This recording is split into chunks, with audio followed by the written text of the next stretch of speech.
नमस्कार साथियों। अब हम अगले क्वेश्चन में चलते हैं।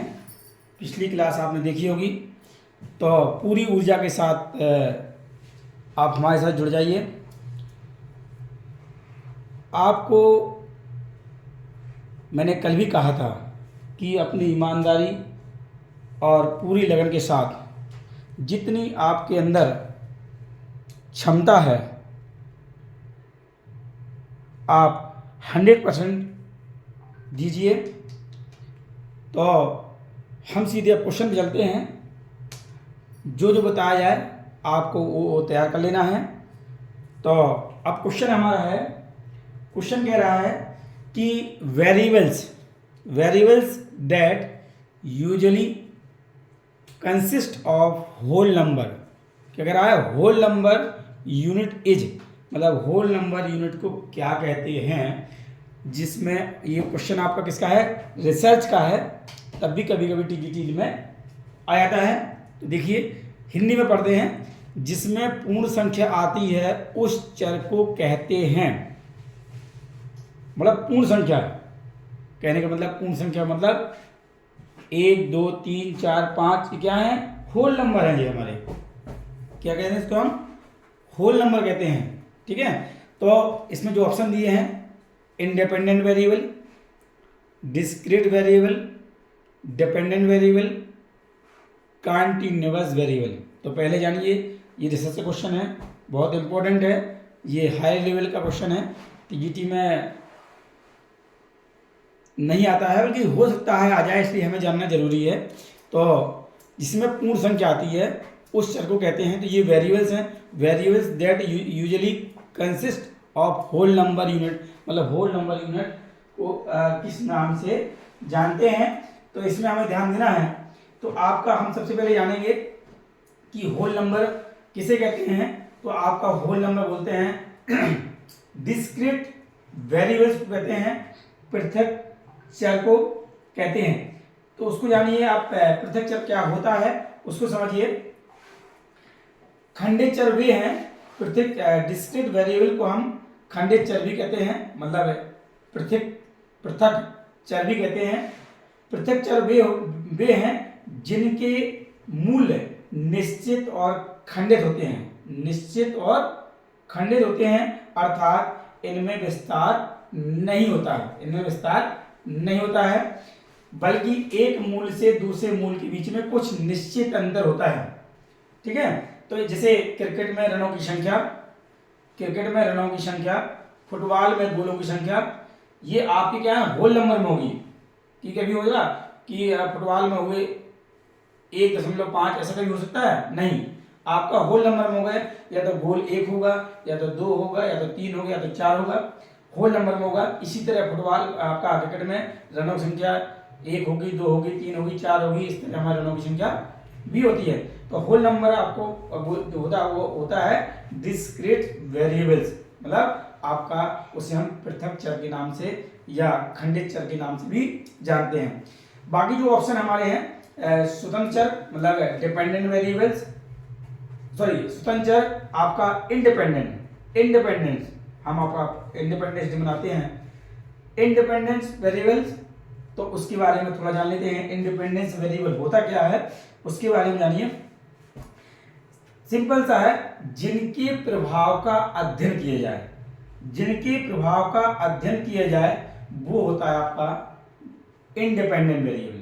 ये अपने आप में स्वतंत्रता है, जिनके प्रभाव का अध्ययन किया जाए, ठीक है, उन्हें बोलते हैं इंडिपेंडेंट वेरिएबल। और डिपेंडेंट वेरिएबल हमारा ऑप्शन नंबर तीसरा है, वो डिपेंडेंट वेरिएबल। डिपेंडेंट वेरिएबल क्या कहता है?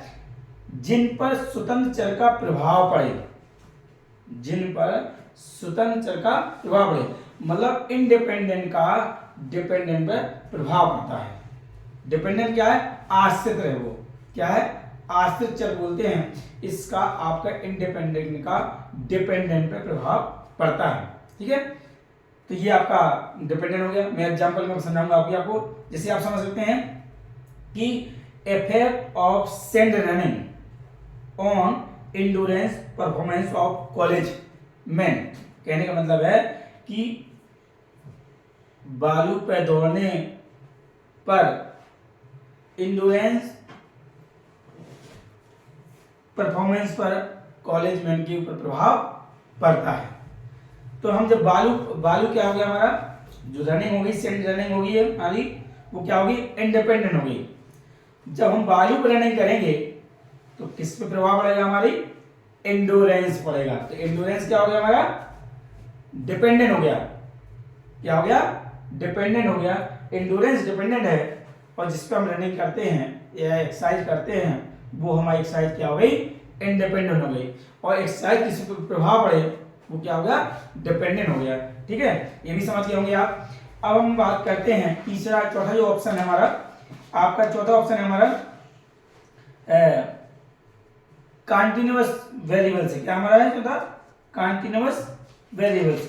तो कंटीन्यूअस वेरिएबल्स में होता क्या है कि आपका जो वेरिएबल्स होते हैं वो वे चर होते हैं जो माप की इकाइयों में होते हैं, जिन्हें अनंत चरों में बांटा जा सकता है। जिसे अनंत चर में कह सकते, दशमलव में भी आ जाएंगे। तापमान, लंबाई, आयु। जैसे हम तापमान की बात करें कि इतने इतने डिग्री सेल्सियस, लंबाई है 1 मीटर 65 सेंटीमीटर। तो ये क्या है, हमारे कंटीन्यूअस में आ जाते हैं। ठीक है, आयु 12 वर्ष 1 माह है। तो ये कह सकते हैं, एक प्रकार से पॉइंट पे आ सकते हैं, तो इन्हें बोलते हैं कंटीन्यूअस। ठीक है, तो आप चारों के बारे में जान गए हैं। तो हम बहुत इंपॉर्टेंट क्वेश्चन था हाई लेवल के लिए। तो इसका जो क्वेश्चन का जो आंसर है वो variables that usually consist of whole number units. जो होल नंबर होती हैं वो आपके पृथक चर होते हैं, इन्हें हम खंडित चर भी कहते हैं। ये होल नंबर में होते हैं, जिसे फुटबॉल में गोलों की संख्या, क्रिकेट में रनों की संख्या। ठीक है, तो आपका आंसर इसमें है डिस्क्रीट वेरिएबल्स, पृथक चर। अब हम बढ़ते हैं अगले क्वेश्चन की तरफ बढ़ते हैं, ध्यान रखिएगा। नेक्स्ट क्वेश्चन हमारा है कि गतिज कौशल प्राप्त करना निम्न में से किस पर आधारित है। गतिज कौशल प्राप्त करना निम्न में से किस पर आधारित है। तो आपका इसमें जो आंसर होगा वो आपका कोऑर्डिनेटिव एबिलिटी, जो हमारे मूवमेंट होते हैं वो डिपेंड करते हैं आपकी समन्वय योग्यता पर डिपेंड करते हैं। किस पर डिपेंड करते हैं, समन्वय योग्यता पर। तो सीधे इसमें याद रखिएगा। अगला क्वेश्चन है जिसमें समझाने की जरूरत पड़ेगी मैं उसमें समझाऊंगा, जहां लगेगा कि आप सीधे इसको याद कर लीजिए तो याद करते रहिएगा। अब नेक्स्ट क्वेश्चन हमारा है विच ऑफ द फॉलोइंग, बहुत अच्छा क्वेश्चन है हमारा, विच of the following is a health related fitness component. क्या कह रहा है, हेल्थ रिलेटेड कंपोनेंट्स की बात कर रहा है वो, कि आपका स्वास्थ्य से संबंधित दक्षता के घटक कौन कौन है। तो वो हमें देखना है। पहले तो हमें पता होना चाहिए कि निम्न में से कौन सा स्वास्थ्य से संबंधित दक्षता का घटक है। हेल्थ रिलेटेड फिटनेस कंपोनेंट आपके दो बेसिकली हैं, फिजिकल फिटनेस कंपोनेंट और हेल्थ रिलेटेड फिटनेस कंपोनेंट। तो जो क्वेश्चन पूछ रहा है कि हेल्थ रिलेटेड फिटनेस कंपोनेंट कौन है इसमें ऑप्शन में, पहला ऑप्शन है मेरा रिएक्शन एबिलिटी, दूसरा है एजिलिटी, तीसरा है हमारा स्पीड, चौथा है मस्कुलर एंडोरेंस। तो जो हेल्थ रिलेटेड हमारे जो कंपोनेंट है, हेल्थ रिलेटेड फिटनेस जो कंपोनेंट है, पहले वो जान लीजिए, अपने आप आंसर आपका क्लियर हो जाएगा। पहला हमारा होता है component of health related fitness में cardio respiratory endurance. Number 2 muscular strength. Number 3 पे है आपका फ्लेक्सिबिलिटी। चौथा है मस्कुलर एंडोरेंस। तो मस्कुलर एंडोरेंस ही आपको मिल गया, तो इसका आंसर हमारा क्या होगा, मस्कुलर एंडोरेंस। और पांचवा होता है बॉडी कंपोजिशन। तो हेल्थ रिलेटेड फिटनेस कितने होते हैं, 5 होते हैं। आपका cardio respiratory endurance, muscular strength, flexibility और आपका मस्कुलर एंडोरेंस, जिसका जो हमारे इस क्वेश्चन का जो आंसर है वो क्या हमारा मस्कुलर एंडोरेंस। ठीक है, 5वां इसमें है बॉडी कंपोजिशन। तो जो हमें तो पहले पांचों याद होना चाहिए, कभी आ सकता है, आल जवाब भी आ सकता है। तो जो क्वेश्चन का जो आंसर है वो आपका होगा मस्कुलर एंडोरेंस, पेशी सहन शक्ति। मस्कुलर स्ट्रेंथ भी बॉडी कंपोजिशन में है और मस्कुलर एंडोरेंस भी बॉडी कंपोजिशन का हेल्थ रिलेटेड फिटनेस में है, ठीक है। और जो हमारे फिजिकल फिटनेस कंपोनेंट होते हैं उनके बारे में भी जान लो। फिजिकल फिटनेस कंपोनेंट भी हमारे कितने हैं? 5 हैं। स्ट्रेंथ, स्पीड, फ्लेक्सिबिलिटी, एंडोरेंस और 5वां है कोऑर्डिनेशन एबिलिटी, समन्वय योग्यता। तो याद रखना है, क्वेश्चन दोनों बनेंगे, फिजिकल फिटनेस कंपोनेंट भी पूछ सकता है और आपका हेल्थ रिलेटेड फिटनेस कंपोनेंट भी पूछ सकता है।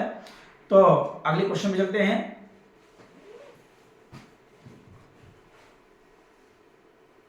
क्वेश्चन नंबर आपका है 21, flexion and extension occur around, मतलब कहने का मतलब है कि संकुचन और विस्तार होते हैं, संकुचन और विस्तार होते हैं, मतलब फ्लेक्शन एक्सटेंशन की मूवमेंट कहाँ होते हैं? तो आपका इसमें जो आंसर है मीडियोलैटरल एक्सिस, मीडियोलैटरल एक्सिस। जब हम एल्बो को फ्लेक्शन करते हैं और एक्सटेंशन करते हैं तो आपका जहाँ एल्बो होती है वहाँ से हम आपका मीडियल पार्ट से लेटरल पार्ट की ओर आपका एक्सिस डालते हैं तो हमारा मूवमेंट होता है फ्लेक्शन और एक्सटेंशन। तो फ्लेक्शन एक्सटेंशन अगर अराउंड मतलब किसके आसपास जितनी होती हैं? तो मध्य पार्श्व अक्ष के आसपास होती हैं, मीडियोलैटरल एक्सिस के पास होती है। ये क्वेश्चन याद कर लो, ठीक है। अब थोड़ा हम एक्सिस प्लेन के बारे में भी बात चर्चा कर लेते हैं कि जो देखिए क्वेश्चन आ जाता है कभी कभी कि आपका एक्सिस क्या है और प्लेन क्या है। तो एक्सिस जानेंगे हम, अक्ष एक रेखा है जिसके चारों ओर गति होती है, इसके चारों ओर गति होती है, इसकी जो एक्सिस होती है उसकी चारों ओर गति होती है। और तल वह सतह है जो अक्ष के लंबवत बढ़ता है, जो आपका प्लेन होता है वो अक्ष के लंबवत होता है। अब हमारे 3 प्लेन हैं और 3 हमारी एक्सिस है मेनली, ठीक है। सैजिटल प्लेन तो फ्रंटल एक्सिस होगा, इतना याद कर लो। सैजिटल प्लेन होगा तो फ्रंटल एक्सिस होगा, फ्रंटल प्लेन होगा तो सैजिटल एक्सिस होगा, और हॉरिजॉन्टल प्लेन होगा जिसको हम ट्रांसवर्स प्लेन के नाम से भी जानते हैं। ये भी क्वेश्चन हमारे एलटी में आया था। हॉरिजॉन्टल प्लेन को हम ट्रांसवर्स प्लेन के नाम से भी जानते हैं। तो जहां ट्रांसवर्स प्लेन होगा वहां वर्टिकल एक्सिस होगी। तो कभी कभी पूछ लेता है कि आपका सैजिटल प्लेन होगा तो फ्रंटल एक्सिस होगी, तो मूवमेंट क्या होंगे? आपके फ्लेक्शन एक्सटेंशन। और फ्रंटल प्लेन होगा, सैजिटल एक्सिस होगी तो मूवमेंट होंगे आपके एब्डक्शन एडक्शन। और आपका हॉरिजॉन्टल या ट्रांसफर प्लेन होगा तो एक्सिस होगी वर्टिकल, इसमें मूवमेंट होंगे इनवर्ड और आउटवर्ड। इसमें आपको और डिटेल में अच्छा जानना है तो एक्सिस प्लेन की वीडियो मेरी जाके देखिएगा, वहाँ आपको क्लियर हो जाएगा। चलिए हम अगले क्वेश्चन की बात करते हैं। नेक्स्ट क्वेश्चन है, बहुत ही इंपॉर्टेंट क्वेश्चन है, हर बार एग्जाम में पूछा जाता है। क्वेश्चन है देखिएगा कि क्या कह रहा है? Harvard step test, Harvard step test means use. Harvard step test परीक्षण मापन करता है, किसका मापन करता है, क्या मेजर करता है? तो ऑप्शन नंबर 1 है muscular efficiency of knee muscles, cardio pulmonary index, cardio respiratory efficiency. Answer तीसरा सही इसका है। क्या आंसर सही है इसका? कि कार्डियो रेस्पिरेटरी इफिशियंसी आपकी हृदय श्वसन दक्षता का मापन करता है, हमारा काम करता है Harvard step test. Harvard step test आपका लुसेन ब्रोहा ने 1943 में बनाया था। इसका पर्पज है टू मेजर कार्डियोवैस्कुलर एंड्योरेंस करना, ठीक है। और इसमें जो इसका जो फार्मूला भी कभी कभी देता है, फार्मूला भी याद कर लीजिएगा। फार्मूला है duration of exercise in second multiply 100, duration of exercise in second multiply 100 upon 2 गुणा सम ऑफ रिकवरी पल्स काउंट। ठीक है, तो ये आपका ये हार्वर्ड स्टेप के बारे में है। बाकी आप बहुत डिटेल में जाएंगे तो आप हार्वर्ड स्टेप टेस्ट, जहाँ मैंने टेस्ट के लेक्चर लिए हैं, तो आप हार्वर्ड स्टेप टेस्ट की जाके वीडियो देखेंगे तो बहुत अच्छा कॉन्सेप्ट आपका क्लियर हो जाएगा। हम अगली बात करते हैं, अगले क्वेश्चन की बात करते हैं। अगला क्वेश्चन हमारा है the first member of international Olympic committee from India was. Bharat की ओर से अंतर्राष्ट्रीय ओलंपिक कमेटी के प्रथम सदस्य कौन थे? तो इसका सीधा आंसर है सर दोराबजी टाटा। क्या है, कौन थे? सर दोराबजी टाटा। अगले क्वेश्चन की बात करते हैं हम। नेक्स्ट क्वेश्चन हमारा है free hand exercise. Free hand exercise done each group are card, मतलब फ्री हैंड एक्सरसाइज को हम किस नाम से जानते हैं? ठीक है, ऑप्शन नंबर 1 है circuit training, calisthenic exercise, drill marching, weight training. तो जो हमारा फ्री हैंड एक्सरसाइज होती है उसे हम कैलिस्थेनिक एक्सरसाइज के नाम से भी जानते हैं। किसके नाम से? कैलिस्थेनिक एक्सरसाइज के नाम से भी जानते हैं। हिंदी में देख लो आप, समूह में की गई मुक्त व्यायाम, मुक्त हस्त व्यायाम, समूह में की गई मुक्त हस्त व्यायाम को कहा जाता है तो कैलिस्थेनिक एक्सरसाइज को ही हम कहते हैं, फ्री हैंड एक्सरसाइज को हम कैलिस्थेनिक एक्सरसाइज कहते हैं। तो इसमें जो आप देख सकते हैं कि जो हमारा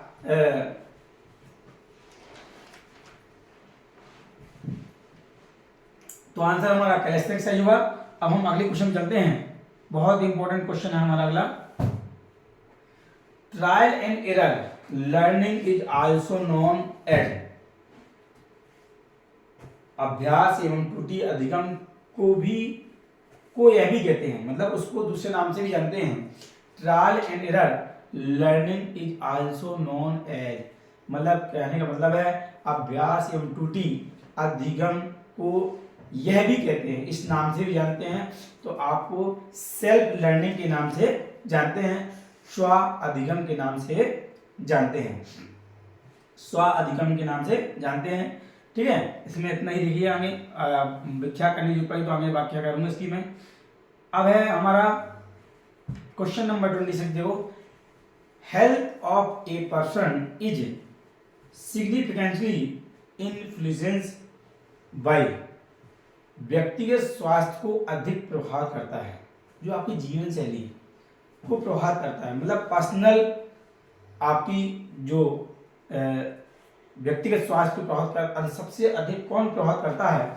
तो आपका पहले नंबर है आपका रूटीन, दूसरे नंबर लाइफ स्टाइल, तीसरे पे आपका एटीट्यूड और attitude.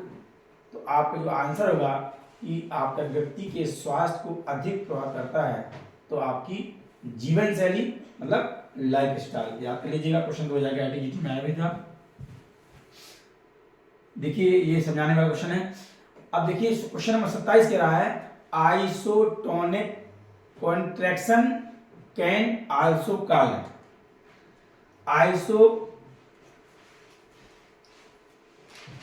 Isotonic contraction can also called, कहने का मतलब है कि आइसोटोनिक संकुचन को यह भी कहा जाता है। तो मैंने जब स्पोर्ट ट्रेनिंग पढ़ाई थी तो उसमें बताया था मैंने, आइसोटोनिक को हम आपका डायनेमिक कॉन्ट्रैक्शन भी कहते हैं। क्या कहते हैं? डायनेमिक कॉन्ट्रैक्शन भी कहते हैं। ठीक है, तो इसको हम गतिशील संकुचन भी कहते हैं। ठीक है, और फिर इसमें जो ऑप्शन है उनके बाद जान लो। डायनेमिक कॉन्ट्रैक्शन में क्या होता है? आपका इसमें मूवमेंट होता है, आपका विजुअल मूवमेंट होता है, मसल्स छोटी बड़ी होती है, मसल्स का कॉन्ट्रैक्शन और रिलैक्सेशन भी होता है डायनेमिक में। और स्टैटिक कॉन्ट्रैक्शन होता है, इसमें मसल्स में टोन डेवलप होती है, किसी प्रकार का मूवमेंट नहीं होता है, जैसे पुशदा बाल। और डायनेमिक में आपका एग्जाम्पल होगा डंबल एक्सरसाइज। ठीक है, डंबल एक्सरसाइज मसल छोटी बड़ी होगी। अब है कॉन्सेंट्रिक कॉन्ट्रैक्शन और eccentric contraction is the part of आपका तीसरा जो चौथा ऑप्शन है हमारा, वो आपका ऑप्शन है हमारा आइसोटोनिक, जो हमारे ऑप्शन ये कॉन्सेंट्रिक कॉन्ट्रैक्शन और इसेंट्रिक कॉन्ट्रैक्शन जो पार्ट है हमारे डायनेमिक कॉन्ट्रैक्शन के पार्ट हैं। कॉन्सेंट्रिक कॉन्ट्रैक्शन में मसल्स छोटी है, ठीक है, जब हम डंबल एक्सरसाइज करते हैं तो बाइसेप आपकी मसल छोटी हो जाती है, और इसेंट्रिक कॉन्ट्रैक्शन में जब हम नीचे ले जाते हैं डंबल तो आपका मसल्स हमारी लेंथ में बढ़ जाती है। तो आपको समझ में आ गया होगा, बहुत बढ़िया। अब हम आगे चलते हैं, अगले क्वेश्चन पे चलते हैं। बहुत इंपॉर्टेंट क्वेश्चन था ये वाला, देखते रहिए। ये भी क्वेश्चन आया हुआ है, निम्नलिखित में से कौन निम्नलिखित खेल में प्रतियोगिता के समय टाइम आउट का प्रावधान नहीं है? विच of the following game does not provide time out during competition? खेल के दौरान आपका टाइम आउट किस गेम में नहीं दिया जाता है? तो टाइम आउट फुटबॉल में नहीं दिया जाता है, याद रखिए, टाइम आउट फुटबॉल में नहीं है। अगला क्वेश्चन है हमारा, देखिए, if the distribution off score symmetrical it's mean and median will be.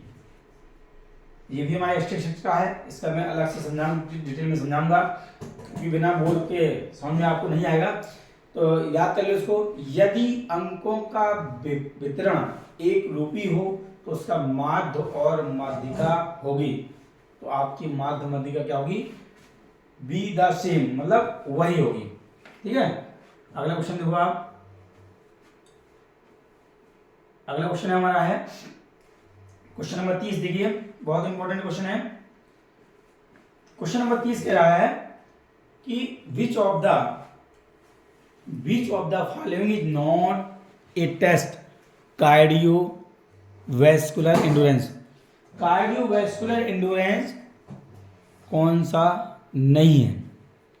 तो मैंने जब आपका टेस्ट पढ़ाया था उसमें बहुत तरीके से बताया भी था कि जो टोटल पल्स रेशियो है ये भी कार्डियो रेस्पिरेटरी या कार्डियोवैस्कुलर से संबंधित है। जो हार्वर्ड है, मैंने अभी कुछ देर पहले चर्चा की थी, वो भी हार्वर्ड हमारा कार्डियोवैस्कुलर एंड्योरेंस से है, और रन इन वॉक टेस्ट ये भी हमारा कार्डियोवैस्कुलर से है। तीनों हमारे कार्डियोवैस्कुलर से संबंधित है, एंड्योरेंस से। और जो हमारा फिलिप्स जीसीआर टेस्ट है ये आपका मोटर फिटनेस से है, ये आपका अलग है उससे। तो कह रहा है विच of the following is not, मतलब नहीं है, तीन हमारे हैं। तो हमारा जेसी जो फिलिप्स जीसीआर है, J means jump, C means chin up, R means just, ठीक है। तो जीसीआर टेस्ट जो है वो हमारा कार्डियो रेस्पिरेटरी एंड्योरेंस से संबंधित नहीं है। तो ये भी आप जान लीजिए कि जो हमारा टोटल पल्स रेशियो और आपका हार्वर्ड स्टेप टेस्ट, रेनबाग, ये किससे है? कार्डियोवैस्कुलर एंड्योरेंस से संबंधित है। अब हम अगले क्वेश्चन की तरफ चलते हैं। अगला क्वेश्चन हमारा है 31 नंबर, देखिए 31, विच of the following is not a function of management? मतलब मैनेजमेंट का पार्ट नहीं है, प्रबंधन का कार्य नहीं है। तो प्रबंधन का कार्य तो प्लानिंग भी होता है, डायरेक्शन निर्देशन भी होता है, और कोऑर्डिनेशन भी होता है, बल्कि आपका यूनियन लीडर नहीं होता है। इसको आप मैनेजमेंट में मैंने पढ़ाया है, आपके लूथर गुलेक के जो प्रिंसिपल पर आए मैंने, और आपका हेनरी फ्यूल के पढ़ाए, वहाँ जाके देख सकते हैं। तो आपका निम्न में से प्रबंधन कार्य नहीं है, तो आपका यूनियन नेतृत्व मतलब यूनियन लीडर बनाना आपका मैनेजमेंट का पार्ट नहीं है या कार्य नहीं है। अगला क्वेश्चन देखो आप, क्वेश्चन नंबर 32, देखिए 32 क्वेश्चन कह रहा है, बहुत इंपोर्टेंट क्वेश्चन ये भी है कि cause of muscles cramp, muscles cramp का कारण क्या है? मांसपेशी जो ऐंठन होती है उसका मेन कारण क्या है? तो आपका देखिए ऑप्शन नंबर है लेक ऑफ आपका coordination, option number 2 hyper ventilation, option number 3 accumulation of lactic acid. जब हमारे शरीर में लैक्टिक एसिड बनना प्रारंभ हो जाता है तो हमें थकान फील होती है, मसल्स में ऐंठन प्रारंभ होती है। तो आंसर सही होगा हमारा आपका एक्युमुलेशन ऑफ लैक्टिक एसिड। जब हम कठिन वर्क करते हैं, हार्ड वर्क करते हैं, तो बॉडी में लैक्टिक एसिड का फॉर्मेशन प्रारंभ हो जाता है, जिससे हमारी मांसपेशी में ऐंठन और थकान पैदा होती है। आंसर आपका तीसरा सही है। आप देखिए क्वेश्चन हमारा है, क्वेश्चन देखिए क्वेश्चन नंबर 33 है, exponent of cathartic theory of play is. कहने का मतलब है खेलों के विवेचक या क्रार्थिक सिद्धांत का प्रतिपादक किसने किया। कहने का मतलब है जो हमारी कैथार्टिक थ्योरी है या विवेचन के सिद्धांत किसने दिया है। इसको मैडम ने क्लास ली थी, बहुत बढ़िया समझाया भी उसमें। तो आपका जो खेलों में विवेचक का सिद्धांत जो दिया है वो आपका किसने दिया है, अरस्तु ने दिया। किसने दिया है, कैथार्टिक थ्योरी किसने दिया है, ये आपका बहुत अच्छी जो खेल के सिद्धांत है ना, इसको आप याद कर लो। एक आदमी का सिद्धांत आपके एग्जाम में 100% आने की उम्मीद है। कैथार्टिक थ्योरी, विवेचन के सिद्धांत या रेचक का सिद्धांत किसने दिया है, अरस्तु। फिर ऑप्शन हमारा दिए हैं, देखो आप सबके बारे में जान लो। कार्ल ब्रूस ने क्या दिया है, कार्ल ब्रूस ने एंटीसिपेटरी थ्योरी दिया है। कार्ल ब्रूस ने क्या दिया है, कार्ल ब्रूस ने हमारा दिया है एंटीसिपेटरी थ्योरी। कार्ल ब्रूस ने दिया है आपका एंटीसिपेटरी थ्योरी दी है। फिर हमारा सिगमंड फ्रायड ने साइको एनालिटिक थ्योरी दी है। फिर आपका वान सिलर ने दिया है सरप्लस एनर्जी दी है। और आपका स्टैनले हॉल ने दिया है आपका रिकैपिट्यूलेटरी थ्योरी दी है, रिकैपिट्यूलेटरी थ्योरी दी है। तो सबके बारे में पता होना चाहिए। जो क्वेश्चन में जो आंसर है वो आपके खेल में विवेचक सिद्धांत किसने दिया है, आपका अरस्तु ने। तब भी हमें सभी के बारे में पता होना चाहिए जितने सिद्धांत है। कैथार्टिक थ्योरी अरस्तु, anticipatory theory Karl Bruce, recreational मनोरंजनात्मक सिद्धांत दिया है आपका लॉर्ड केन, GTW पैट्रिक ने दिया है। और सरप्लस दिया है सिलर एवं हार्वर्ड स्पेंसर ने दिया है। और रिकैपिट्यूलेटरी थ्योरी दी है आपकी स्टैनले हॉल ने दी है। बहुत इंपॉर्टेंट क्वेश्चन है, इसको आप नजरअंदाज मत कीजिएगा, इस पर जरूर गौर करिएगा। चलिए आगे बढ़ते हैं, आगे बात करते हैं क्वेश्चन नंबर 34 की बात करते हैं। 34 क्वेश्चन हमारा जो कह रहा है कि Newton second law of motion is known. बहुत क्वेश्चन पूछे जाते हैं ये न्यूटन लॉ के, तो हमेशा किसी न किसी रूप में क्वेश्चन आता रहता है। Newton second law of motion is known as. तो जो न्यूटन के 3 लॉ हैं, law of inertia, law of आपका एक्सेलरेशन, लॉ ऑफ रिएक्शन, ठीक है। तो इसमें जो सेकंड लॉ की बात करता है तो सेकंड लॉ को हम लॉ ऑफ एक्सेलरेशन या लॉ ऑफ मोमेंटम के नाम से भी जानते हैं। न्यूटन के सेकंड लॉ को आपका लॉ ऑफ एक्सेलरेशन या लॉ ऑफ मोमेंटम के नाम से भी जानते हैं। पहला हमारा लॉ ऑफ इनर्शिया है, दूसरा लॉ ऑफ एक्सेलरेशन है, तीसरा है आपका लॉ ऑफ एक्शन और रिएक्शन। ये आपके न्यूटन ने 3 दिन दिए थे, ये भी बहुत इंपॉर्टेंट है, पूछे जाते हैं गेम से में संबंधित पूछे जाते हैं। चलिए हम अब अगले क्वेश्चन पे चलते हैं। मुझे उम्मीद है कि आपको समझ में आ रहा होगा, हिंदी में लिख लो। न्यूटन का दूसरा गति का नियम कहलाता है, तो जड़त्व का पहला नियम है, त्वरण का दूसरा नियम है, क्रिया प्रतिक्रिया का तीसरा है, ठीक है। अब हम चलते हैं क्वेश्चन नंबर 35 पे चलते हैं। बहुत ही अच्छा क्वेश्चन है। Kyphosis is the deformities of vertical column. मतलब कहने का तात्पर्य है कि जो वर्टिकल जो डिफॉर्मिटी होती है काइफोसिस डिफॉर्मिटीज हमारी हैं, 3 आपकी अपर पार्ट में है और 3 आपकी लोअर में है। काइफोसिस, लोडोसिस, स्कोलेसिस और आपका नौकनी, बोलेग और फ्लैट फुट। एक क्वेश्चन इससे भी हमारा पक्का रहता है। तो kyphosis is the deformity of vertical column. पहले हम आंसर जान लेते हैं। तो जो काइफोसिस होता है वो थोरोसिक रीजन में होता है। इसी को हम गोलाकार कंधे, राउंड शोल्डर के नाम से भी जानते हैं। किस नाम जानते हैं? Round shoulder.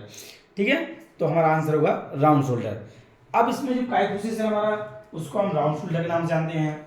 लुडोसिस है, ठीक है, उसको लुम्बर्गो के नाम जानते हैं।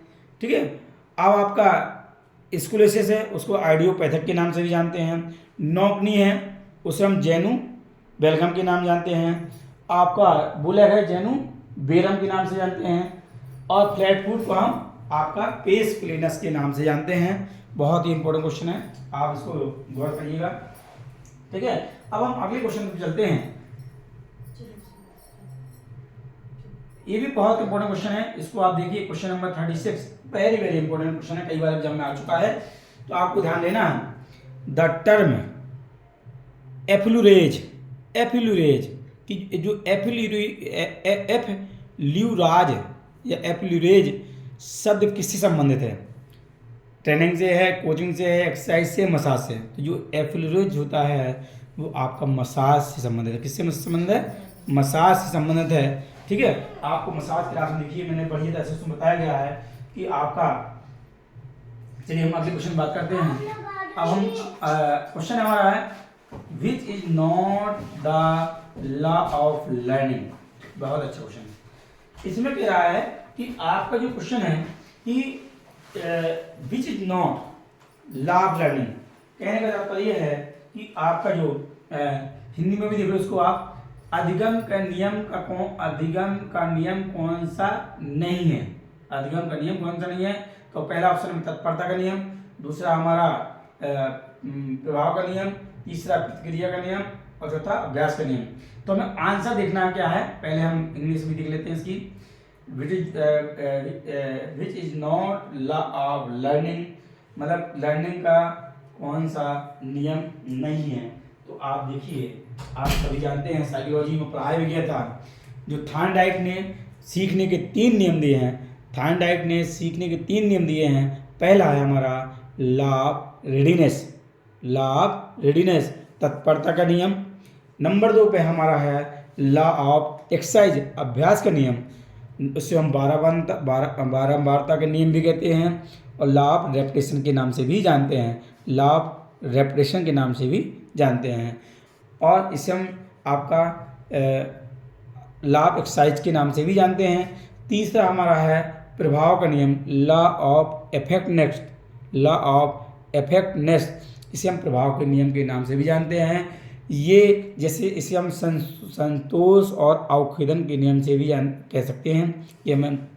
तो हमें देखना है कि हमारे 3 नियम हैं। हम पहले आंसर पे चलते हैं। 3 नियम हैं, आप कौन कौन से हैं? लॉ ऑफ रेडीनेस है, लॉ ऑफ इफेक्ट भी है, और लॉ ऑफ एक्सरसाइज भी है। तो इसमें जो आंसर है, नॉट की बात कर रहे हैं, कौन सा नहीं है? तो लॉ ऑफ रिएक्शन नहीं है, ये हमारा न्यूटन्स लॉ है। लॉ ऑफ रिएक्शन तिथि न्यूटन्स लॉ है। तो हमारी जो लर्निंग है वो 3 होती है, लॉ ऑफ रेडीनेस, तत्परता का नियम, लॉ ऑफ एक्सरसाइज, अभ्यास का नियम, लॉ ऑफ इफेक्टनेस, प्रभाव का नियम। तो इसका जो आंसर होगा कि कौन सा लर्निंग का नियम है, नहीं है, तो लॉ ऑफ रिएक्शन नहीं है। चलिए आगे बढ़ते हैं। अब देखिए क्वेश्चन कह रहा है कि स्टेडियोमीटर, ये भी आपको बताए गए थे, ये सारे एक छोटी सी क्लास इसकी बनाई गई थी, जो मापन मेजरमेंट से संबंधित कि कौन किसका मापन करता है, फिजियोलॉजी मेजरमेंट क्या होते हैं, बॉडी मेजरमेंट क्या होते हैं। तो इस तरह बहुत सारे बताए गए थे, इसको आप वीडियो देखिएगा, 100% क्वेश्चन इसमें भी आते हैं।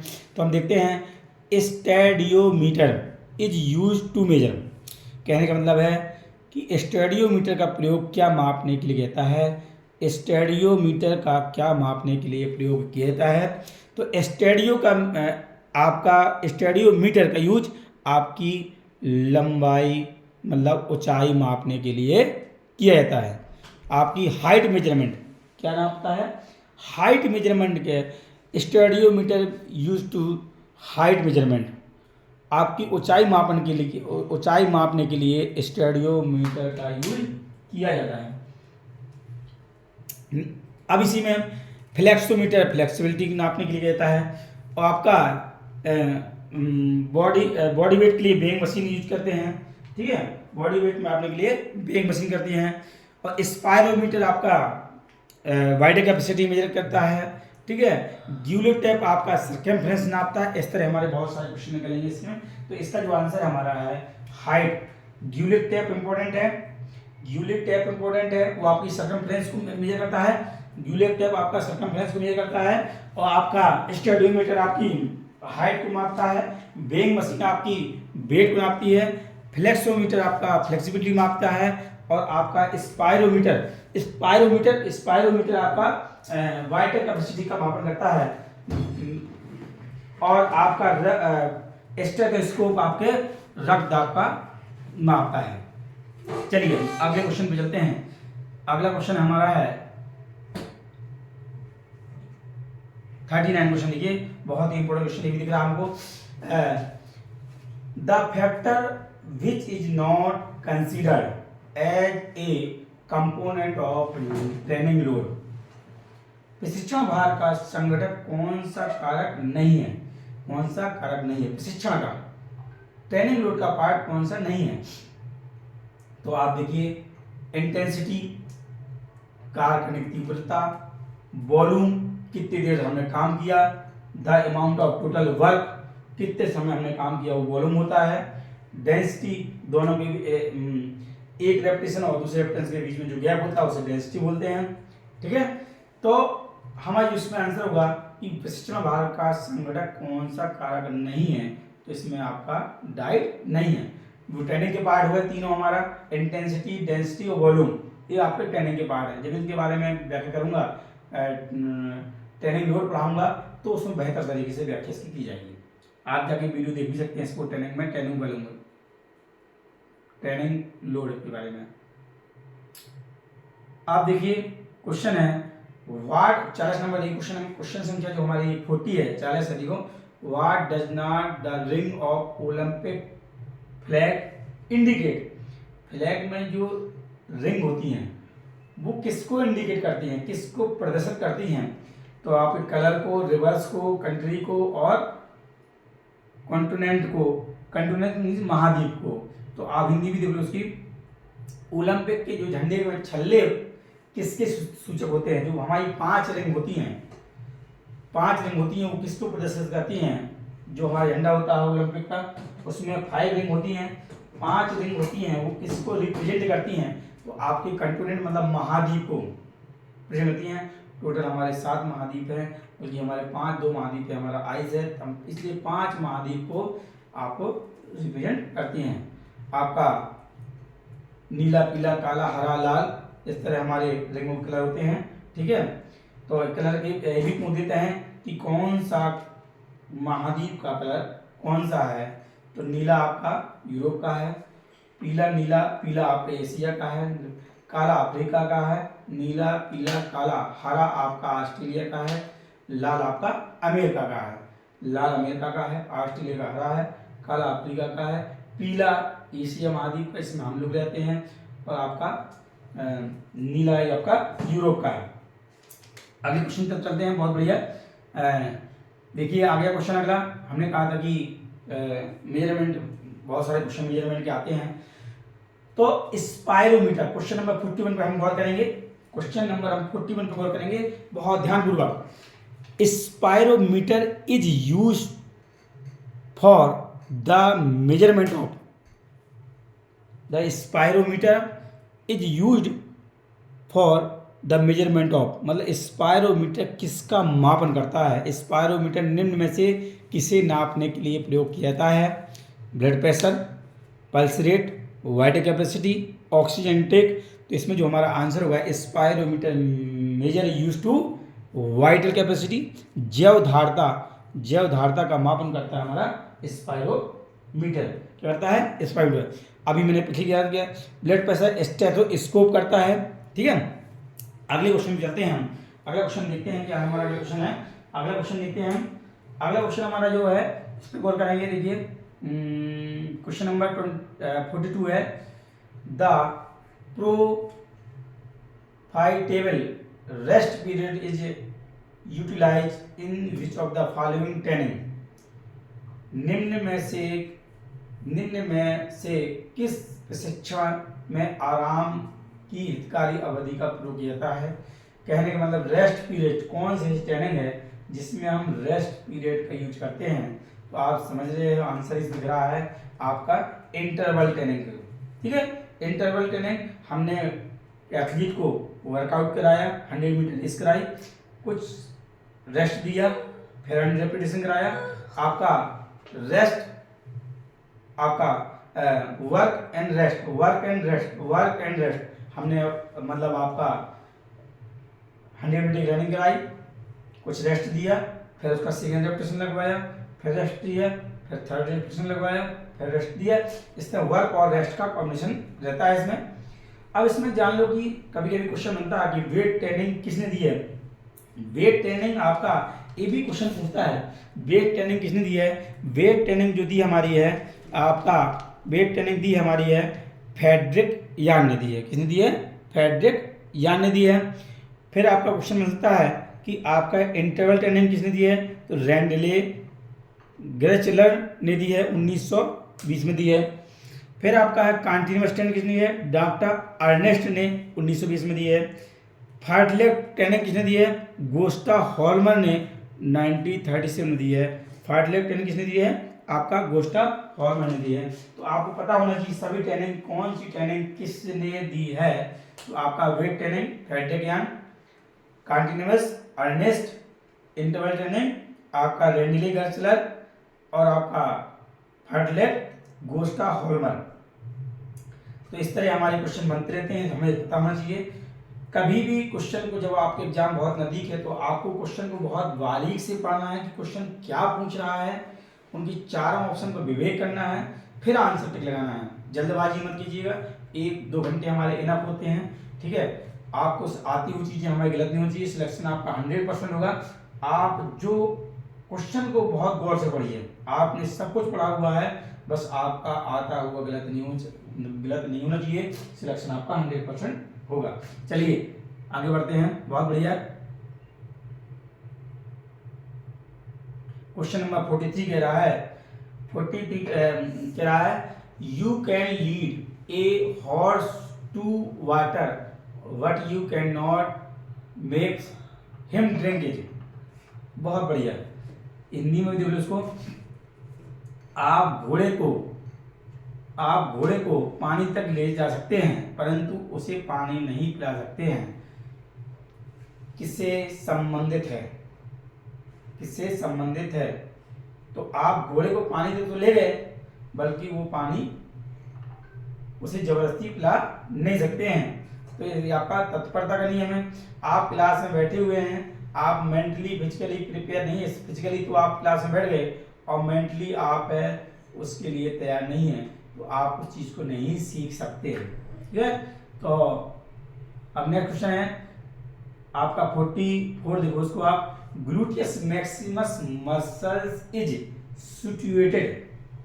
ग्लूटियस मसल्स जो आपकी ग्लूटियस मैक्सिमस पेशी कहाँ होती है, ग्लूटियस मैक्सिमस तो आपकी कूल्हे की पेशी होती है, जो हिप में होती है उसे कहते हैं ग्लूटियस मैक्सिमस। इसकी लेयर आपकी मोटी होती है, ग्लूटियस मैक्सिमस। ग्लूटियस मैक्सिमस जो पेशी होती है वो आपका कहाँ होती है, आपके कूल्हे में होती है, हिप में होती है।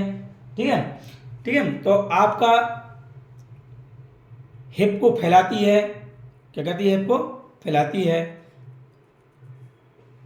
अब हम ग्लूटियस में अब सभी बात कर सकते हैं, चाहे हम जांग की पेशियां हमारे करते हैं, लोअर आपके लोअर लेग की कौन कौन सी पेशी हैं, आर्म की पेशी कौन कौन सी हैं, ये मसल्स में देखेंगे, बहुत डिटेल में जाना पड़ेगा। ठीक है, मसल्स की क्या क्या मूवमेंट्स हैं ये भी मैं कई बार बता गया हूँ। बहुत सारे ये क्वेश्चन 100% आ सकता है। रेक्टस फूमस कहाँ होती है, ठीक है, आपको ग्लूटियस मैक्सिमस कहाँ होती है, सर्टोरियस कहाँ होती है, ठीक है, इनकी क्या क्या मूवमेंट हैं। ठीक है, आपका ये आपको विशेष रूप से गौर करना पड़ेगा। चलिए हम अगले क्वेश्चन में चलते हैं। अगला क्वेश्चन देखिए, अगला क्वेश्चन क्या कह रहा है, top form in sport mainly depends upon खेलों में उच्चतम प्रदर्शन मुख्यतः किस पर आधारित होता है? खेलों में उच्चतम प्रदर्शन मुख्यतः किस पर आधारित होता है? तो आपका आंसर इसमें होगा ट्रेनिंग पे, प्रशिक्षण में। ट्रेनिंग की परिभाषा ये बताई थी मैंने आपको। तो आपका जो टॉप फॉर्म में बोला जाता है हमारी ट्रेनिंग। आप किसी भी चीज़ की ट्रेनिंग लें, चाहे आपके स्टडी का हो, चाहे आपका खेल की हो, अदरवाइज किसी भी चीज़ की हो, तो ट्रेनिंग लेंगे तो हम अपने उच्चतम प्रदर्शन तक पहुंचेंगे। ठीक है, अब हम अगले क्वेश्चन पे चलते हैं। Which of the following condition occur due to accumulation of lactic acid? बहुत बढ़िया, हिंदी में पढ़ लो इसको। हिंदी देखिए, लैक्टिक एसिड जमा होने से निम्न में से कौन सी स्थिति पैदा हो जाती है? मैंने अभी क्वेश्चन रिपीट हो रहा है, इसी संबंधित आया था कि लैक्टिक एसिड जमा होने से निम्न में से कौन सी स्थिति पैदा होती है? तो उसको स्थिति होती है थकान। आपकी बॉडी में क्या होगा? Which of the following condition occur the due और to accumulation of lactic acid. Accumulation of lactic acid, आपका जब बॉडी में लैक्टिक एसिड का बनना प्रारंभ होता है तो हमें थकान लगना शुरू हो जाता है। थकान हमें लगती है। क्या होती है? हमें थकान लगती है। क्या होती है? हमें थकान लगती है। ठीक है, तो अगले क्वेश्चन में देखते हैं। देखो फिर आ गया हमारा strong muscles of human body. Strongest muscles in human body. मानव शरीर में सबसे अधिक शक्तिशाली पेशी कौन है? Option number 1 quadricep, rectus femoris, bicep femoris, latissimus dorsi. सबसे ज्यादा इंपॉर्टेंट इसमें है, आप ये जानिए कि आपका जो हमें पहले जाना चाहिए कि जिसमें मानव शरीर में सबसे शक्तिशाली पेशी है रेक्टस फेमोरस। ये हमारे जांघ की सामने की पेशी है। इसे हम किक मसल्स के नाम से भी जानते हैं। क्या किस नाम जानते हैं? किक मसल्स के नाम से भी जानते हैं। ये आपकी जांघ के सामने की पेशी है। और क्वाड्रिसेप ग्रुप ऑफ थाई, जी आपकी क्वाड्रिसेप है, ये भी हमारी आपकी ग्रुप की जो हमारी थाई की जो मसल्स होती हैं उन्हें क्वाड्रिसेप बोलते हैं।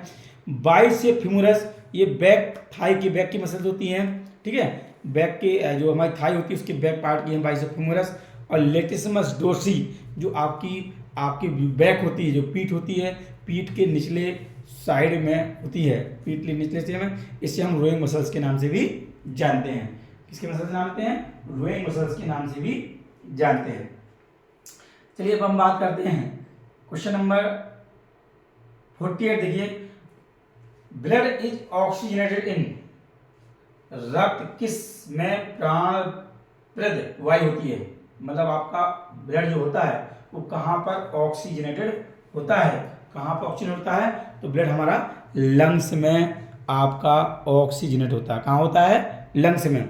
जो हमारी पल्मोनरी आर्टरी डीऑक्सीजनेट ब्लड को ले जाती है और आपका लंग्स में पहुंचाती है। लंग्स में एक्सचेंज ऑफ गैसेस होती हैं, गैसों की अदला बदली होगी। O2 लेगा, CO2 वापस ले चला जाएगा, वो आपके नोज के थ्रू और आपकी बाहर चली जाएगी।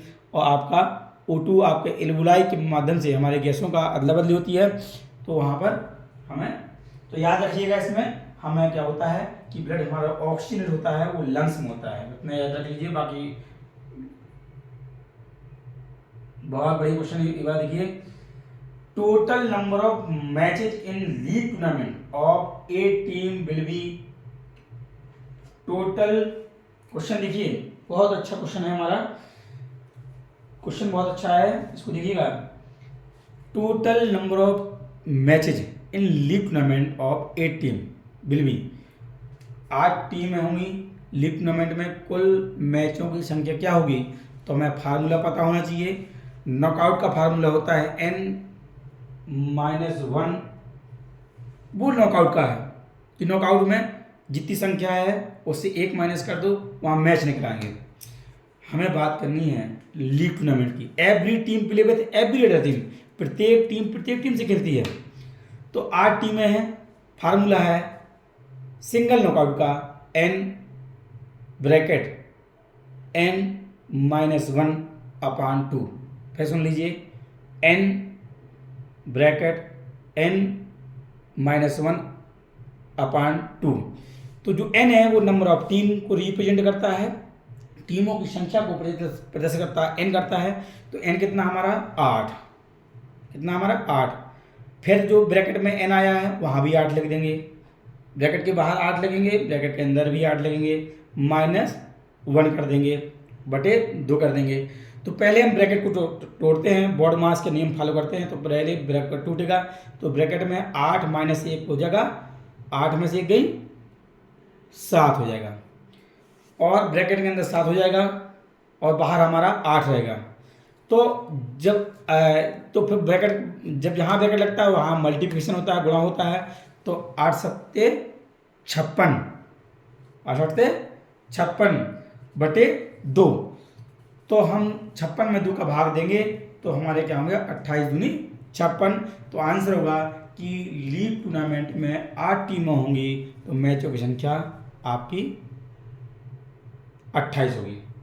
ठीक है, आगे बढ़ते हैं, देखते हैं क्वेश्चन क्या है।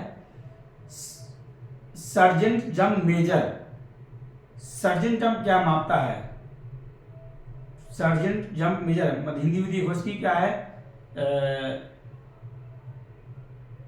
Sergeant jump major. तो जो सर्जेंट जंप को हम वर्टिकल जंप भी कहते हैं, कि हमें खड़े खड़े ऊपर की ओर जंप करना है, कितना हम जंप कर सकते हैं, उसी को हम कहते हैं सर्जेंट जंप या vertical jump measure to explosive strength. बहुत इंपॉर्टेंट क्वेश्चन है ये हमारा, sergeant jump measure explosive strength, विस्फोट शक्ति का मापन करता है। एजिलिटी हमारी आपका चपलता का मापन करता है। मेन हमें ध्यान रखना है इसी में आपका sergeant jump measure to explosive strength. ठीक है, आंसर हमारा होगा विस्फोटक शक्ति। बहुत बढ़िया क्वेश्चन। क्वेश्चन नंबर 51 देखिए। 51 में क्या कह रहा है कि number of matches in first round of knockout tournament of 24 team will be. 24 टीमों की नॉकआउट प्रतियोगिता में प्रथम चक्र में मैचों की संख्या होगी। 24 टीमें हैं, नॉकआउट बेस पे है, और प्रथम चक्र में मैचों की संख्या बतानी है। नॉकआउट में 24 टीमें हैं, प्रथम राउंड की मैचों की संख्या बतानी है कि प्रथम राउंड में कितने हमारे मैच होंगे। सिंपल सा है, समझने की कोशिश करिएगा।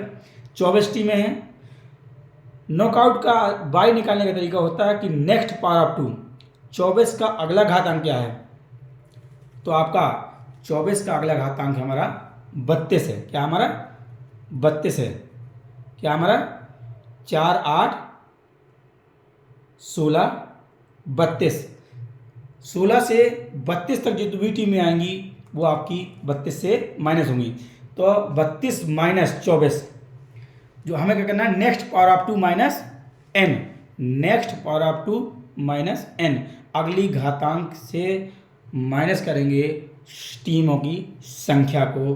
तो हमारी जो अगला घातांक हमारा हो रहा है 24 का अगला घातांक हमारा है, क्योंकि तो हमारा 32 - 24, तो 32 में से हमारे यहाँ कितना, आपका 32 में से 24 घट जाएगा तो हमारा कितना बचेगा 8। तो हमारी बाई निकल गई, इसमें से क्या निकली हमारी 8 बाई निकल गई।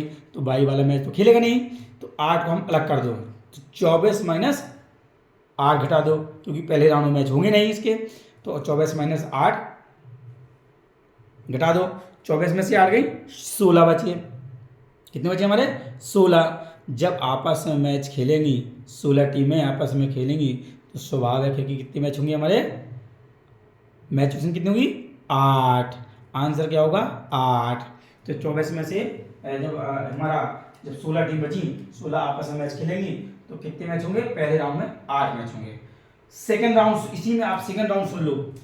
पहले राउंड में हमारे कितने होंगे 8, तो 4 आगे बढ़ गए ना, फिर इसी में बाई को ऐड कर देंगे, तो बाई को ऐड कर देंगे, बाई जुड़ जाएगी, और बाई को जोड़ के फिर आपस में मैच करा देंगे, तो वो आपका सेकंड राउंड में निकल आएगा। चलिए अगले चलते हैं। क्वेश्चन नंबर 52 देखिए। The highest training load is called, highest training load is called, option number 1 maximum overload, minimum, option number 1 minimum, option number 2 overload और नंबर 3 आपका मैक्सिमम। अधिकतम भार देने पर आपका हाईएस्ट लोड क्या कहलाता है, आपका मैक्सिमम जब भार देते हैं तो उसी को हम हाईएस्ट लोड कहते हैं, और सामान्य भार को हम ऑप्टिमम भार भी कहते हैं। ठीक है। क्वेश्चन नंबर आप 53 देखिए। क्वेश्चन नंबर 53 कह रहा है milk butter and ghee provide. Milk butter and ghee provide मतलब दूध मक्खन घी से मिलता है, क्या मिलता है, विटामिन ए और डी मिलता है, विटामिन ए और डी मिलता है। ठीक है, याद रखिएगा, सभी के बारे में पता होना चाहिए। आपका बीसी क्या मिलता है, विटामिन ई के क्या मिलता है, ये सारी आपको बैलेंस डाइट में भी पहले वीडियो अपलोड की थी, उसको आप देखिएगा, बहुत विस्तार से आपको समझ आएगा। क्वेश्चन नंबर 54 देखते हैं, कैलोरी क्या मापने की इकाई है। तो कैलोरी हमेशा आपकी हीट नापती है, क्या नापती है, हीट, ऊष्मा नापती है।